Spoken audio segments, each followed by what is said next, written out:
Welcome back to another episode of the Outsider Sports Baseball Podcast. Corey Jason, John Pauline, Ben Mandel at Citi Field reporting live. Woo!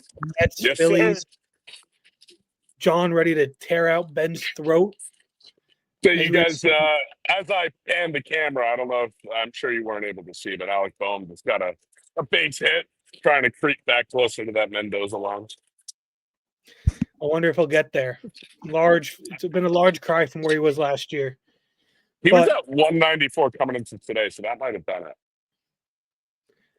what I do want to bring up first, though, A's are calling up their top prospect, first baseman Nick Kurtz. He was drafted 4th overall in 2024.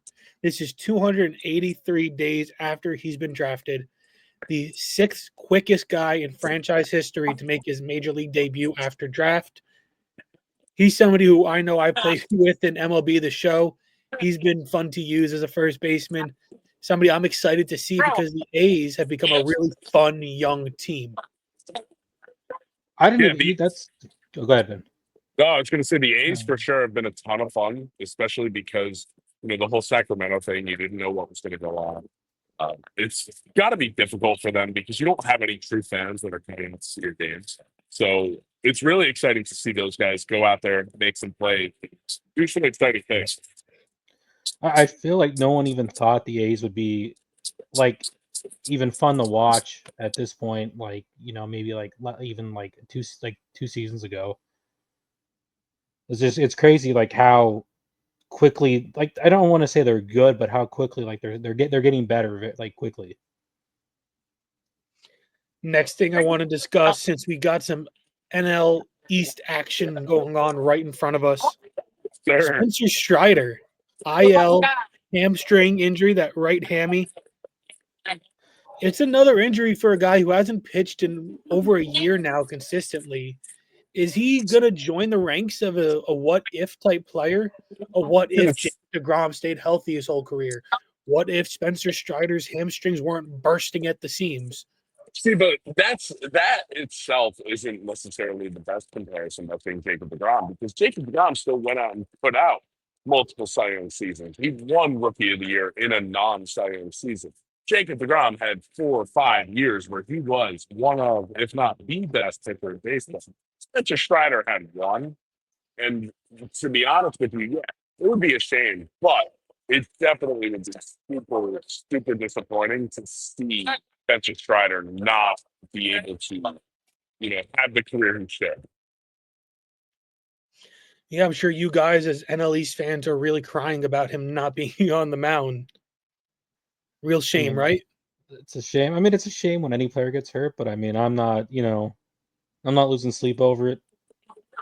Look, it is you want to beat teams when they're at their best, but I mean, who knows? Maybe Spencer Strider turns into the likes of Mike Soroka, where he can just never get it back to the and that is what's upsetting because Mike Soroka, I think, could have been the best pitcher in baseball with the I absolutely agree. I was a big Soroka guy, and that kind of seems like a Braves MO with pitchers.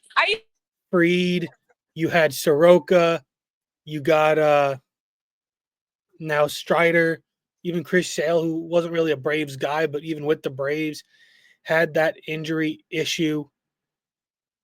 But I kind of want to move on to another surprising thing. I don't know if you guys saw this. Javier Baez, Met legend, is now playing some center field for the Detroit Tigers, trying to figure out and refine the semblance of a major league career now. El Mago in the outfield. People like that. At the end of the day, he may not have any discipline at the plate, but he's an elite athlete. And it's hard to me for anybody who's talking, but if I say that, it's because it's he takes time to begin. Yeah. I think it's going to be really, really interesting to see how that goes. But let's kind of get into discussing our teams. John, I know your Phillies are playing right now. I have a Phillies rant to go on. Well, since we last spoke, they're 4-3, 2-1 versus the Giants, 2-1 versus Miami, 0-1 and then possibly on their way to 0-2 versus the Mets. So what's going on Still in early, Corey. Philly? Still early. Still early in this one. Plenty of time. 1-1 ball game. Oh man. But like I've been saying for years, I feel like for the last 3 seasons, I've been saying like the biggest problem the Phillies have is their bullpen, specifically not having a closer. Like I don't know, and I've been saying this time and time again, and it just seemed like they never address it. And frankly, I've never seen anyone talk about like them not having like a closer or not having not having a good bullpen until like now, after the implosion with Romano the other day when he gave up 6 runs and they almost lost. Now there's something for talk about because like all I've seen for years is people complain about Castellanos, Marsh, and Rojas. It's just that's all they complain about. Castellanos, Marsh, Rojas. That's all I see them complain about. And then I see everyone, all the sports analysts, writers, fans saying, "Oh, Phillies need more bats. They need more bats." Like I guess the strategy is if they get if they put up 11 runs, their relief pitching can give up 6 runs and they can still win. It's ridiculous. And I think finally now it seems like people are starting to see that their bullpen has never been like good Right. per se. You bring arms in that don't perform. Like Alvarado, yeah, Alvarado is not the big problem. But like guys show up to Philly and then don't perform. So at this point, what is the trend? Because it can't be every guy that's come in here. At some point, it has to be you. I think this is them. Well, are you referring to like Soto? Because I mean, I feel like him not coming to perform. I You don't can think that's refer to Soto. You can refer to Estevez. You can refer to multiple people. Now, Estevez certainly wasn't Kimbrel. the worst of the I group, don't. but he still didn't perform as well as he had before. And look, even now in Kansas City, Estevez has looked great. I don't. I mean, I guess you even look at Hoffman. Hoffman, I think he's with the Blue Jays. He has an ERA under 2. With like last I checked, he was like 5 for 5 with saves. Like I don't know if it's the Phillies. I don't know. Like I mean, a lot of this too. But I mean, do the Royals really have like do you think it's a pressure thing? Because I feel like the Phillies have like if you're pitching with the Phillies closing out games, you have a lot more pressure. Why isn't Matt Strom your closer now?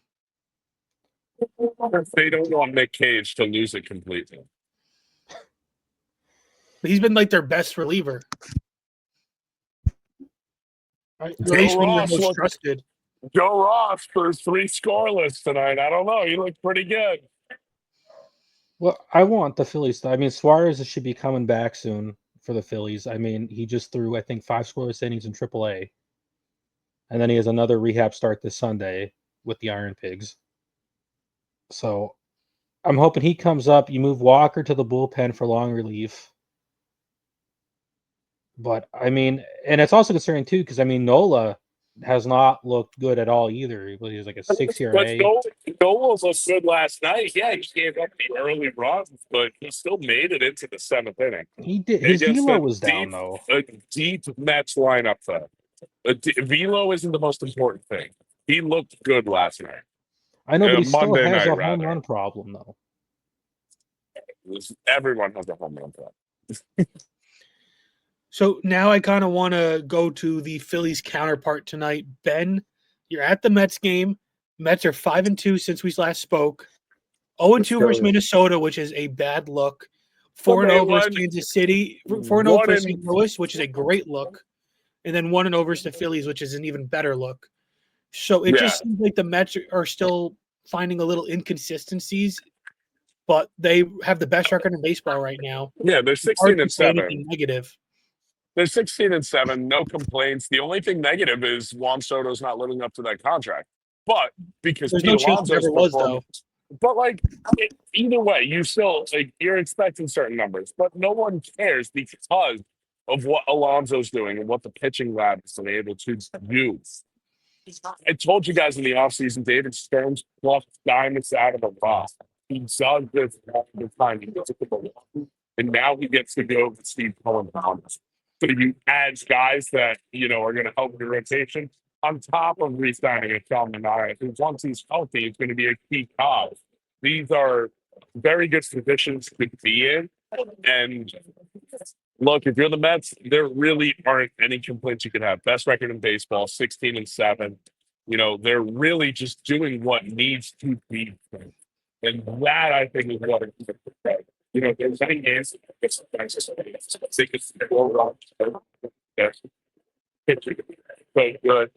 5 more innings tonight at Canning so far. It's done. We're we're in the 6th. He went 5 innings. Broscom went the 6th. 5 more innings out of Griffin Canning, who had the 3rd highest ERA in all of baseball, coming in their last game this year. That's completely fantastic. Another good start. If the Mets are able to hold on, we don't have another lead change. He's going to get his 3rd win of the season in, I think, his 5th start. So how can you complain? Yeah. And then on the flip side of things, the Yankees 14-10. Since last week, they're 5-2. 2-0 versus Kansas City in that stretch. 3-1 versus Tampa. That one loss was a game they blew, leading 8-4 in the bottom of the 9th. And 0-1 now 0-2 versus Cleveland. A really bad couple days versus the Guardians in a rematch of the ALCS. What's really bothered me about the Yankees is they are doing fine. 14-10, first place, top record in the American League, right? That's nothing to or tied for the best record in the American League. Nothing to sniff at, but they just haven't put it together yet. And I think that's what's scary about the American League, is that the fact that they aren't 100%. Their pitching staff has been poor. Outside of Max Fried, who's been, I think, the best pitcher in baseball, probably. Okay. See you, Ben. Outside of Max Fried, who is the best pitcher in baseball, I think, he's been outstanding. The Yankees really haven't gotten anything great out of their other pitchers. Rodon's been inconsistent at best. Will Warren he hasn't put it together. He's gotten some pretty good starts, nothing great, and has imploded. Marcus Stroman is on the IL, and that's addition by subtraction. Cookie Carrasco has shown flashes of his old self and flashes of his new self. Clark Schmidt just came back from injury. It's tough. Luis Gil's not back yet. Garrett Cole's not pitching this year. So now you have a pitching staff who's injured. Judge, who hasn't had a legitimate called home run in well over a week. He had a home run on Sunday, on Easter, that should have been called. It was a few feet right of the foul pole in fair play, and the umpires and review crew just called it foul for whatever reason. Now it's pretty terrible. And then you also have on that same game the Fried no-hitter that was called back. We'll discuss that in a little bit. But it just seems like not everything's going great for the Yankees. Jazz Chisholm, Volpe are on skids. Ben Rice has been fine, or really good, I should say. Paul Goldschmidt has been everything you can ask for. Judge is hitting like 400, thereabout. So you have some bright spots, but nothing really put together. And that's what should scare the American League, is if the Yankees can finally figure it out, put it together, they're going to run away with the league again and face the Dodgers, the Giants, the Padres, the Mets, the Diamondbacks, the Cubs in the World Series. They have the experience now. It's just put it together, get healthy. How do you feel about Devin Williams? Because I know you've been kind of critical about him I so far want this to panic. season. I really do want to panic. Well, you But sound his like you are. numbers You're in like, April in his career have been really poor. And he just levels it out, May, June, July, August. Like, his career numbers in the summer is like under a 1 ERA. So I don't think it's anything to worry about, but I do worry when the weather is cold. Can he operate in October? We know Luke Weaver can. Should they kind of split the committee a little bit there? well, I think last year when in October, didn't he give up that home run to, was it Alonso? It was That in really a dome. Don't blame it's in a dome. Who said dome? I did. It was in a dome. Like you can't blame the cold weather on the Alonso home run he hit. No, John brought up the I brought it home up. run. I was just talking in general about the Yankees. General. Yeah, I'm saying though, like if you're gonna like bring up that home run that he gave up to Alonso, it's definitely not because of the cold weather. But I think John. It's cold One in thing- domes. Okay. They don't Look, have. I They're think- not heating the whole dome. Yes, Look, they it are. is so I want to see early. electric. It's so early in the season that really you can't panic or get too excited about anything. But But Aaron Judge, you can get excited about Aaron Judge and Francisco Aaron, Lindor, right? yeah, but like, look, there are three things that are always going to be consistently good: it's Aaron Judge, Francisco Lindor, and Shohei Ohtani. Like, you're always going to get great. Francisco Lindor being consistently good. No, because Debatable. see, John. No, because you only look at his bat, but Francisco Lindor is an elite 5-tool player. He is an elite 5-tool player that is easily the best defensive shortstop in baseball. Is this the year that Francisco Lindor finally makes an All-Star game as a Met? I think yes.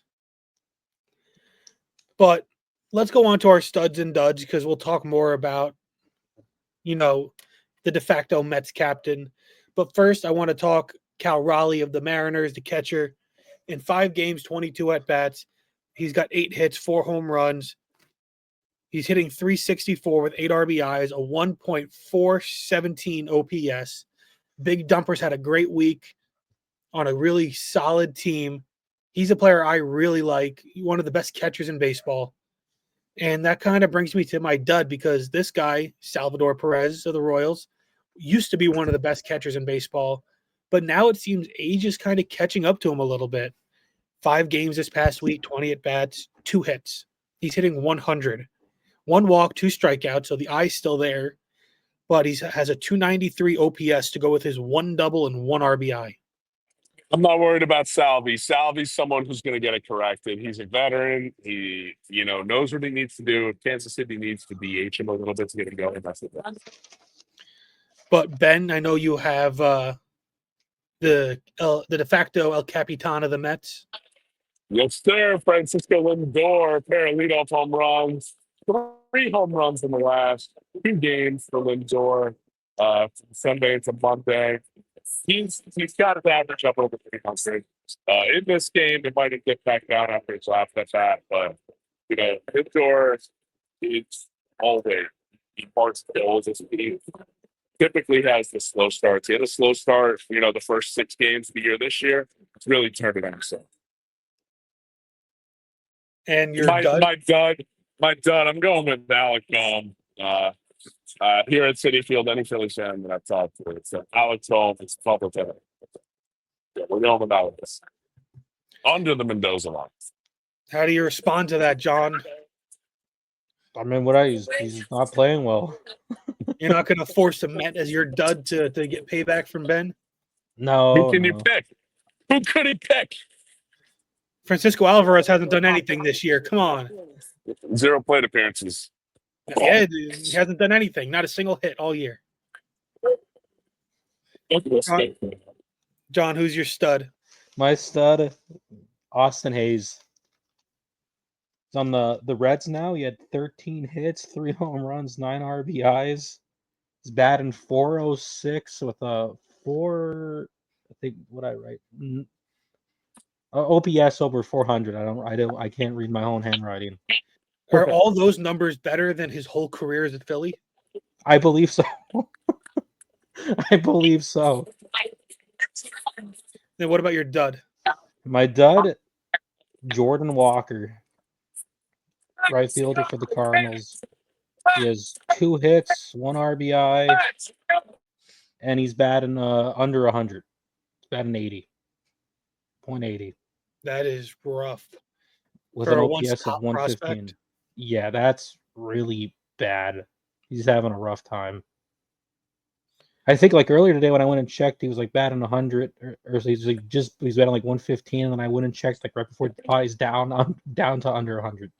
So it's just not improving. Brutal.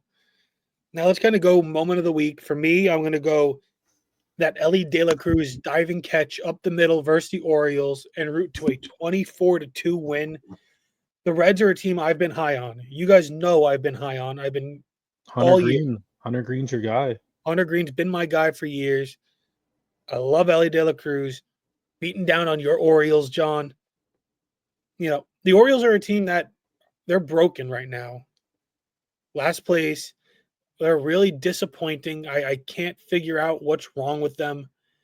It's very similar to what you kind of see going on with at least Atlanta early on in the year. The Braves, as of right now, they are still in last place, 9-13.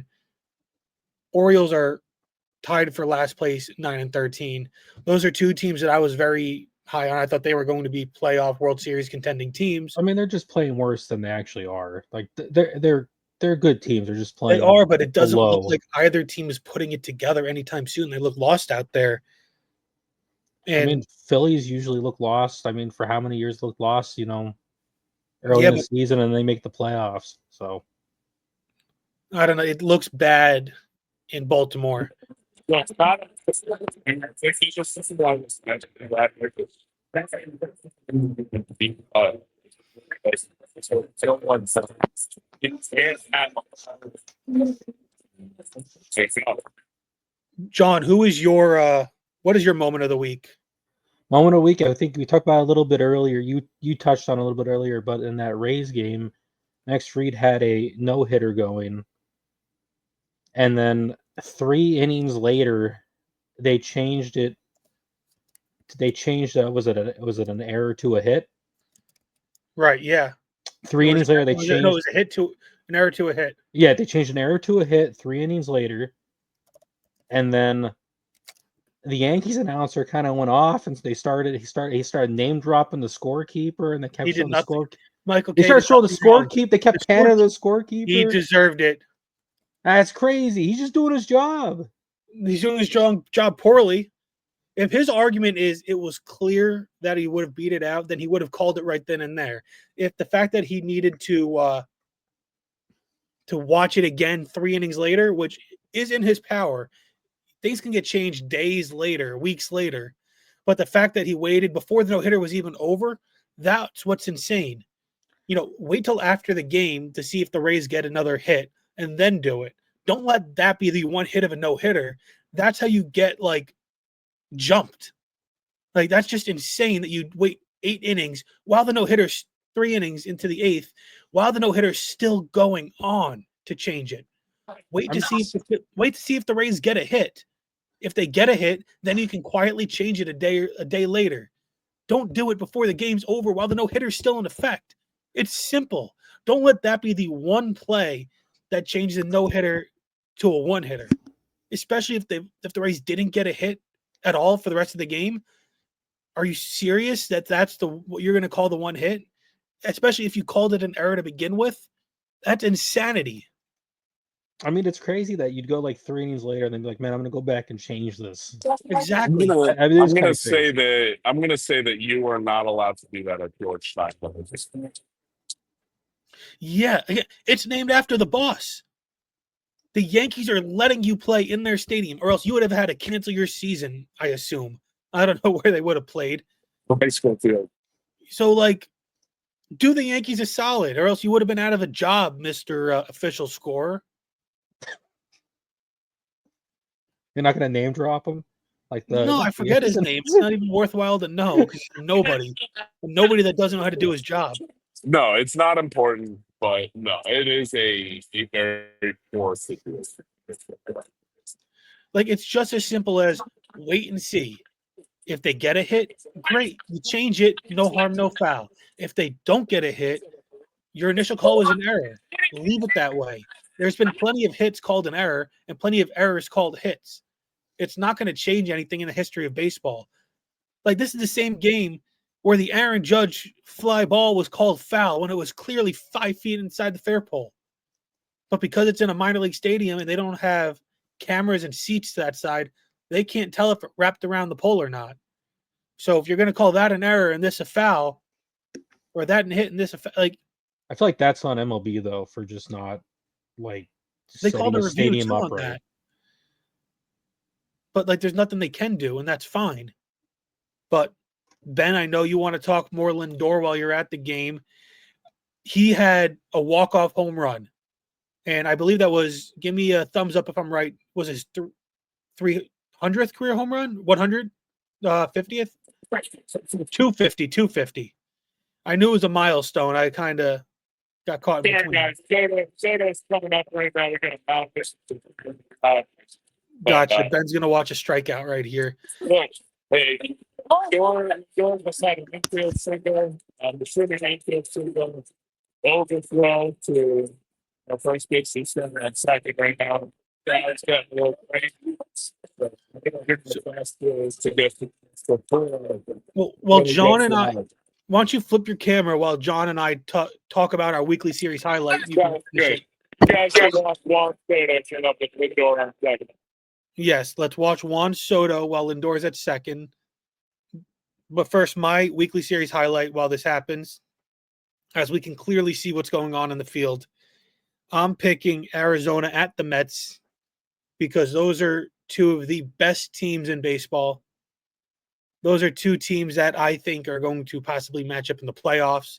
Two teams that really should have matched up last year. I'm really excited to see how that plays out because both teams need to see how they stack up against teams of each other's caliber. These are high-quality teams, potent offenses. You know, the Mets got the power, the speed. The Diamondbacks have the power, the speed. I think the Diamondbacks pitching is probably a little better long-term, but as of this season so far, the Mets pitching has been outstanding. So I can't wait to see, Soto, Lindor, Corbin Carroll, Ketel Marte, Pete Alonso. The stars are out for this series. Okay, Corey, good pick. I think the Phillies are 18-2. It's a good list of stuff for the match. Red Sox and Guardians, two teams that are right around the same record, trying to fix trouble. Red Sox and Guardians is Ben's pick.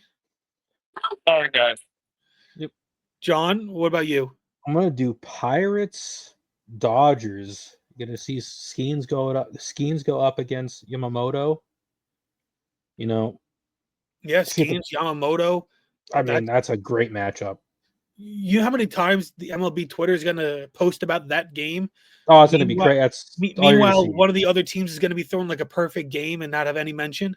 You're going to see a perfect game, and they're going to just be posted about. They're going to be posted about like a leadoff single for Ohtani. Daniel Vogelback's going to have the cycle, and we're not going to know about it. It's just crazy. Ben, what did Soto do? Soto grabbing out. We got a pitching change right now. It is nuts. Did he at least move the runner over? He moved Lindor to third, but there's two outs. That's what you pay him for, right? He did a job, right? You pay him to do a job, and that's what you pay him for. Move the runners over. $765 million man. Lifetime 280 hitter. But that's going to do it for us. We'll be back next week, hopefully with Dylan. Hopefully Ben is at another Mets game. Maybe Soto will do something on the camera next time. Corey Jason, Ben Mandel, John Pauline, signing off.